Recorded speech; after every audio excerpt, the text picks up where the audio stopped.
Tell that to the mother whose little girl got shot. Tell her we're sorry, but it's cast in stone who we will and will not try to reach. After 36 years of marriage, Tom Selleck is facing a chapter of life he never imagined, one that has nothing to do with scripts, spotlights, or standing ovations. Friends say the 79-year-old actor has been exhausted and emotional, struggling with sleepless nights as his wife, Jillie battles a serious health diagnosis. For a man who has built his life on strength, loyalty, and quiet endurance, this may be the hardest role of all, choosing between the career that defined him and the woman who became his anchor.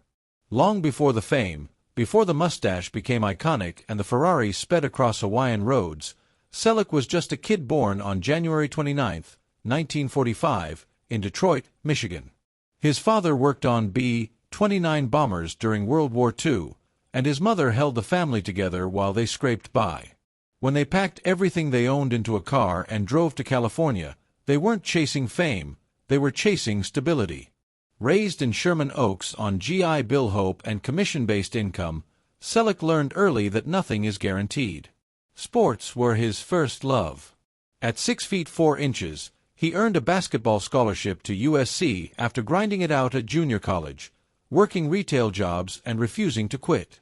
He served in the California Army National Guard during the Vietnam era, even losing a 20th Century Fox contract while fulfilling his duty, something he never regretted. Hollywood didn't open its doors easily. He lost twice on the dating game. He was dropped from talent programs.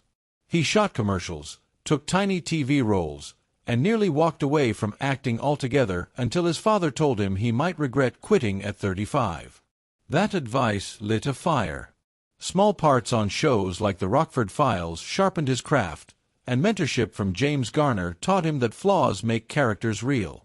Then came Magnum P.I. in 1980, and everything changed. Selleck insisted Thomas Magnum be human, scarred, funny, imperfect.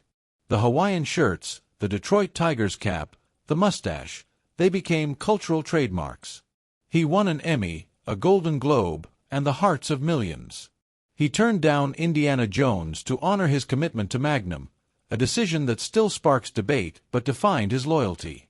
He proved his range in 3 Men and a Baby, Quigley Down Under, Mr. Baseball, and later as Dr. Richard Burke on Friends. With Jesse Stone and Blue Bloods, he embodied complicated lawmen wrestling with duty and family, much like he has in real life. But off-screen, his proudest role has always been husband and father. After a painful first divorce, he met Jillie in London while she was performing in Cats. Their romance was private, intentional, and enduring.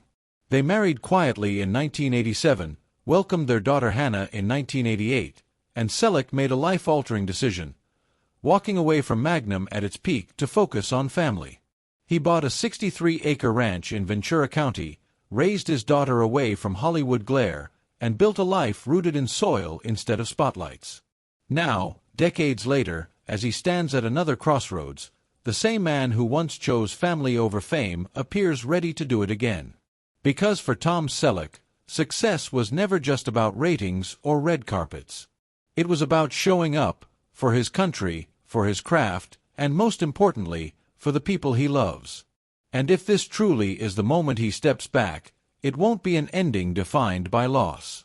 It will be one defined by the same quiet conviction that carried him from a small house in Sherman Oaks to becoming one of television's most enduring icons.